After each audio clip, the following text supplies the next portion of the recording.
ಎಸ್ಸರ್ಕಾರ್ news ವಾಹಿನಿಗೆ ಸ್ವಾಗತ.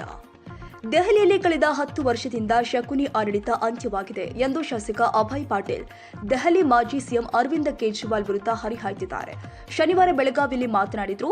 ದೆಹಲಿಯಲ್ಲಿ ಕಳೆದ 10 ವರ್ಷಗಳಲ್ಲಿ ಆಡಳಿತ ನೀಡಿದ ಆಪ್ ಸರ್ಕಾರ ಜನರಿಗೆ ಮೋಸ ಮಾಡಿ ಭ್ರಷ್ಟಾಚಾರದಿಂದ ಜೈಲು ಪಾಲಾಗಿ ಬಂದು ಚುನಾವಣೆಯಲ್ಲಿ ದೆಹಲಿ ಜನ ಆಮ್ ಆದ್ಮಿ ಪಕ್ಷವನ್ನು ತಿರಸ್ಕಾರ ಮಾಡಿದ್ದಾರೆ ಎಂದರು. ದಿಲ್ಲಿ ಚುನಾವಣೆ ಶಕುನಿಯ ಹಂತ.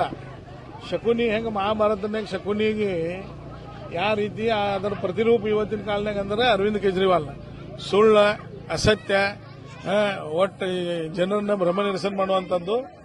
ಬಹುತೇಕ ಏನು ಭ್ರಷ್ಟಾಚಾರ ವಿರೋಧಿ ಅಂತೇಳಿ ಒಂದು ಆಂದೋಲನ ಮಾಡಿ ಅದರೊಳಗೆ ಪಾತ್ರ ವಹಿಸಿ ರಾಜಕೀಯ ಅದನ್ನು ಬಳಸ್ಕೊಂಡು ಜನರನ್ನ 10 ವರ್ಷ ದಿಲ್ಲಿ ಜನರನ್ನು ಮೂರ್ಖ ಮಾಡುವಂತ ಪ್ರಯತ್ನ ಮಾಡಿದ್ರು. ಈಗ ದಿಲ್ಲಿ ಜನ ಜಾಗೃತ ಆಗಿದ್ದಾರೆ.